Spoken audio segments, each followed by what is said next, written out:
What makes some stories newsworthy and others, well, a bit boring? Can you measure newsworthiness? And are people right in thinking that the media tend to focus on bad news? Welcome to the Chicago Booth Review podcast, where we bring you groundbreaking academic research in a clear and straightforward way. I'm Hal Weitzman, and today I'm talking with Chicago Booth's Emir Kamenica about his research on media bias.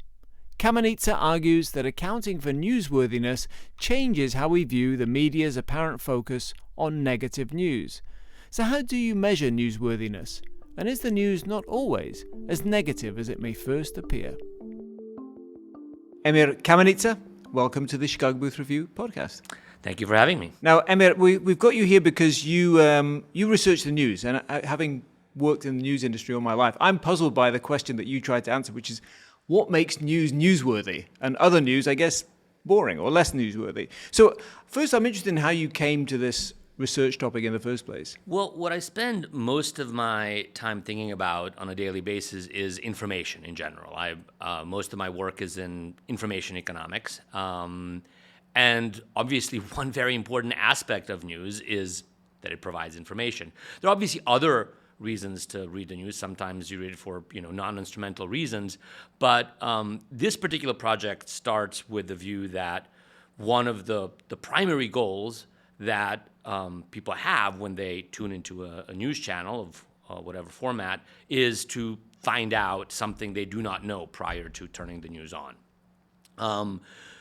If one takes that perspective, we can sort of build on the machinery of information economics and turn the question of whether a particular piece of news is newsworthy into a formal one, into one that can be quantified through the lens of rational decision-making perspective. So the general idea is that on any given day, you have some belief about some variable.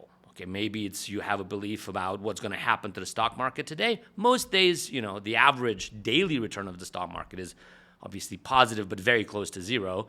So you have some belief, and then something happens. The stock market goes up, it goes down, goes up by a little, goes down by a lot. Something happened. The question is, we could ask, given your belief prior to learning the news, how surprised would you be? To what extent would your belief change if you actually learned what actually happened? And sticking with this example, this doesn't have to be the same day by day. There are, for example, periods where volatility is greater. So what you should expect rationally in certain periods of time is that you still think the average return is going to be close to zero, but you won't be as surprised if it's large relative to some other period. So even a single seemingly identical piece of news, the market moved up 1.2%, can be differentially newsworthy on days when volatility is low versus when volatility is high. Okay, so I guess what the next question I was going to ask you is, what makes news newsworthy? And you've started to answer it there. So basically there's an element of surprise. If the market then is going up 1% a day for a consistent period of time, we'd all be very wealthy, which would be great. But anyway, let's imagine that were to happen, and one day it went up only 0.5%, it would be less newsworthy then? Oh, no, quite the contrary. Suppose that the market would be more. If it moves, so it changes the pattern. Okay, so let's imagine precisely. So if it goes up 1% one day, and then for 5 days in a row, and then the following day it still goes up 1%, that's not newsworthy. Correct. And this is related. There's been a large literature on what might be termed sort of the sociology of journalism, which does a more anecdotal approach, more kind of case study approach to looking at what gets covered by the news. And this literature on the sociology of journalism has introduced terms such as the fatigue bias. Fatigue bias, according to this literature, is that something which used to be newsworthy stops being newsworthy because people, quote unquote, as the term fatigue suggests, get tired of that particular piece of news. But there's a very different perspective, very different interpretation of the same phenomenon in which if one takes an information theoretic perspective to it. Something used to be news because it was uncommon, it's something we didn't expect. But as it happens day after day after day, it's not that we get tired of it, is it genuinely becomes less newsworthy. Something that used to surprise us now no longer should surprise us because it has become the new norm. So something like a fatigue bias is not something one would think of as a bias coming from the kind of perspective that we're taking. It's just that a particular piece of news is less newsworthy once it is what people have come to expect. If it's something I would believe in expectation, even if I didn't turn the news on, well, then it's not particularly newsworthy. But how do you think about interest? I mean, we care about the stock market partly because we have skin in the game. Maybe we don't have skin in the game in a war that's happening in Africa because, it really doesn't affect us very much. And so I always think of when I was in the days when I was a daily reporter, I worked in South America. To a British readership, South America is not that exciting. And so it has to be the bar has to be much higher for it to be newsworthy versus something that happens in the UK. Absolutely. And there's certainly nothing irrational about people having more interest in one topic versus another. But if you wanted to measure from their behavior, from sort of supposing that, taking as given, which may not be correct, that the news media reports that which people would want to hear, if it's a benevolent model of the news media, which is the one we have in mind in our empirical analysis. What do you mean by benevolent? By benevolent meaning take a perspective that the news media are trying to do what is best for their viewership. That's what I mean by benevolent. It's sort of if they're trying to tell the truth, not manipulate. Well, they're going to tell the truth, and moreover, when they report a number, it will be correct number, but it's more than that. It's decision whether we're largely focusing on settings where what the truth is unambiguous. Like the market went up as much as it did. The decision we study is not what are you going to say. Well, if you talk about the stock market, you will tell the truth. The real question is, do you want to talk about the stock market today? Do you want to talk about the weather today? Do you want to talk about the unemployment news today? Do you want to talk about deaths of U.S. soldiers in Afghanistan today? Those are the questions we examine. So to return to your comparison about countries, we, for example, look at the news media reporting on deaths of U.S. servicemen in Iraq and deaths of U.S. servicemen in Afghanistan. So you could take a particular seemingly sort of identical piece of news, like 3 soldiers were killed today. How newsworthy is that? Well, it obviously depends with what's happening at that point on that sort of, as of that morning, but when you don't know what's going to happen that day, there are days when 3 soldiers being killed is absolutely dramatic, unexpected news. And there are days during certain periods of war where, sad though it may be, you're not that shocked to learn that 3 soldiers might have been killed. So we, for example, compare seeming presence of bias of the kind that you describe by comparing Iraq and Afghanistan. And if you just look at the data naively, you might think that there's actually a difference in the likelihood that the media report on deaths in one country versus another. But if you look at the data more carefully through the lens of a model that takes into account sort of what the expectations were every morning and then whether what was reported in the evening, that seeming difference in the way Iraq and Afghanistan are treated disappears. So what might look like to a naive observer. Just to clarify, imagine that, these are horrible things to talk about, but just in theory, imagine that people are killed consistently and a consistent number of people are killed every day. On a day when no one loses their life, that's more newsworthy than people being killed. Absolutely. If something very suppose it's interesting because you think of the stock market, for example. If nothing happened, if there was no movement at all in prices, you would think that objectively that doesn't sound that interesting. But it might be very interesting if this time of volatility. Absolutely. And honestly, you gave your example as a macabre one, but it's not. Suppose, which of course is not going to happen, but suppose that today nobody dies in the U.S. That would be an absolutely dramatic, unexpected, wild, crazy thing that if a news agency learned that 0 people died today, you'd think that would be probably one of the biggest frontline users. Like, we have no idea how this happened. It's completely implausible. So no one dying, of course, can be a bigger piece of news. Sounds like the premise of a movie. We should write that one. Does actually sound like a pretty good premise. Okay, so how do you tell us how you measure this? You're obviously an economist. You're interested in measurement. How do you measure this newsworthiness then? So we start from a perspective that there is a decision maker that is in the audience and has some belief about an unknown state of the world. And then we look at various examples of what the state of the world would be. One application, the state of the world is the movement of the stock market. Another application, it's the unemployment rate that gets released by Bureau of Labor Statistics. In another application, it's the extent of precipitation.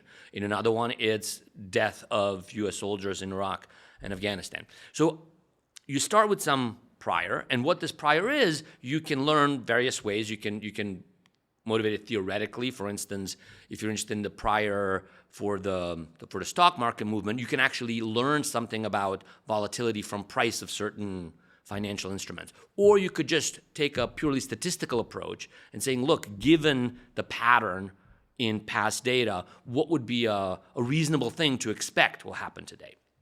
So you start with some prior, and then you have some sort of, this is intentionally abstract, some utility function that we are agnostic about as sort of measuring newsworthiness, that depends on you sort of adjusting your action to the true state of the world, which you do not know unless you tune into the nightly news and learn it.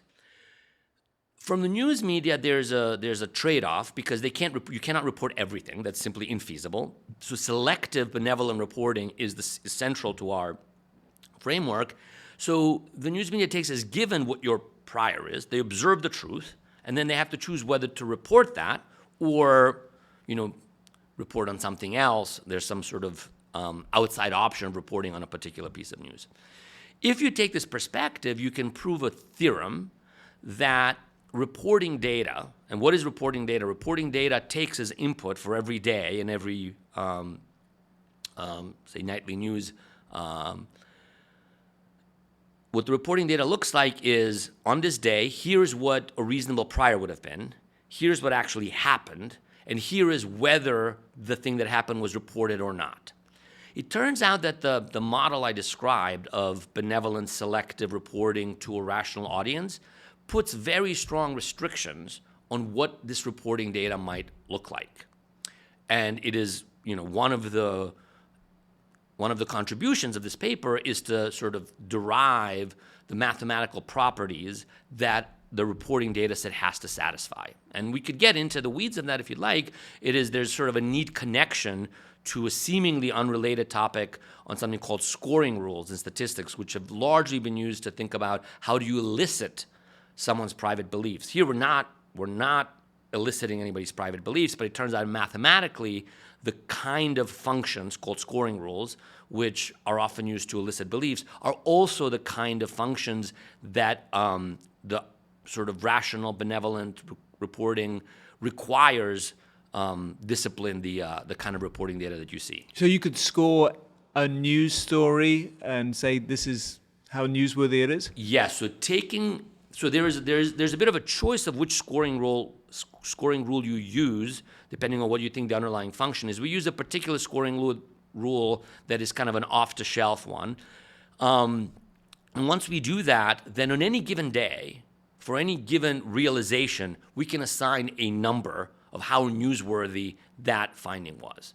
And then our model predicts that the more newsworthy a particular realization is, the more likely it is to be reported. And then we actually look at the data, and it turns out that the model matches the data extremely well. What we, using the formula, would say was a newsworthy event is, in fact, highly correlated with whether that event gets talked about in the evening news. If you're enjoying this podcast, there's another University of Chicago podcast network show that you should check out. It's called The Pie.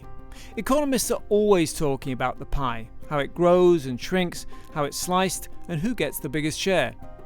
Join host Tess Vigland as she talks with leading economists about their cutting-edge research and key events of the day. Hear how the economic pie is at the heart of issues like the aftermath of a global pandemic, jobs, energy policy, and much more. Emir, in the first half we talked about what makes something newsworthy. And you talked about your scoring system, and you can actually put a score on any. Do you ever watch the news and say, "Oh, that's a 73. That's only a 45." No, I don't do that. You don't? Okay, all right. It might be a fun game to play. So Many people have the impression, and this is a common criticism of the news, that they only care about negative stuff. They never report anything good. They only report stuff that's bad. Obviously, in the stock market, which we talked about in the first half, that isn't the case. The stock market pretty much gets reported every day by certain outlets, or ignored and only reported when it's really big. But that's not quite right. If in fact an outlet always reported on a stock market or never did, then our theory would be useless. We, in fact, rely very much on the fact that if you pick a typical nightly news, they will talk about the stock market on some but not other Right, evenings. That's central to us. If they always did it and never did it, we don't have a theory at all. We don't have anything to explain. So, in fact, you could ask a question about negativity. Is it the case that a negative stock market movement that is just as big as a positive one. And big, you have to be a little careful. You have to, because the distribution of returns is not exactly symmetric, but sort of equally newsworthy. Are they equally likely to be talked about? And in the context of the of the stock market, the answer is absolutely yes. There is no detected, neither apparent nor real negativity bias in the decision whether to talk about the stock market. A positive movement is just as likely to be talked about as an equally newsworthy negative movement.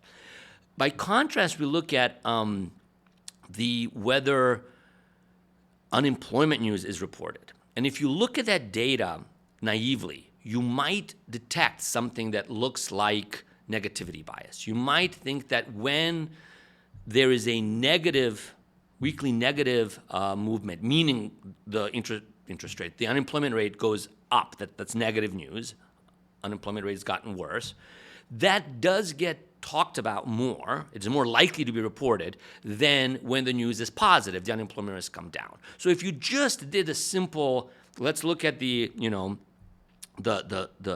negative news and the positive news, it looks like negative news gets talked about more. If, however, you take our perspective and think about the genuine newsworthiness of these movements in the unemployment rate, you see that a large, if not the entire reason for the apparent discrepancy is that unemployment does not move in equally large steps when it goes up and when it goes down.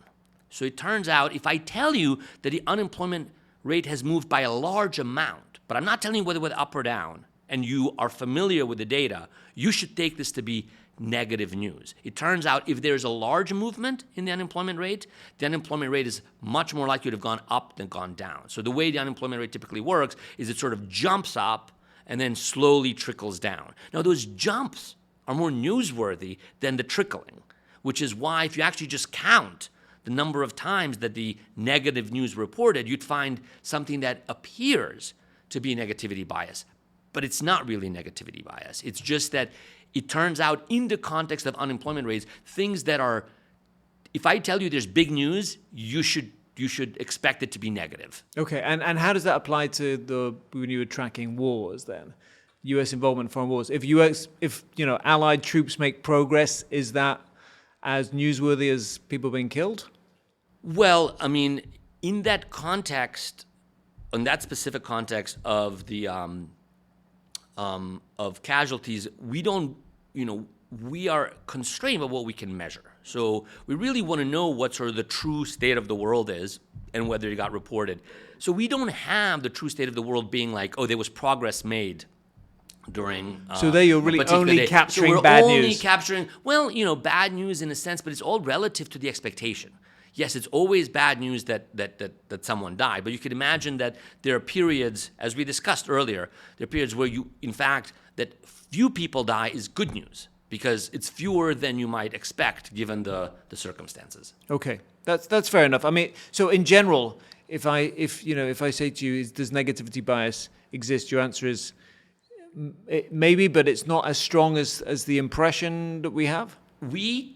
Because it gets talked about so much, we certainly looked for it, and we did not find it in the context where we looked. Does that mean there's never any negativity bias anywhere? No, but it does give us pause and make us think that, we want to, before claiming negativity bias, we want to sort of give one a framework for what it would take to establish it. Doing something very simple and seemingly straightforward, like counting the number of stories that are negative versus positive is simply not the right way to go about answering the question, is there negativity Because bias? there's this other dimension, which is it really newsworthy? Correct. Okay. So I know you're not going to like this question, but I'm going to ask you anyway, which is about what's happened since your sample ended, which is in 2013, over a decade ago.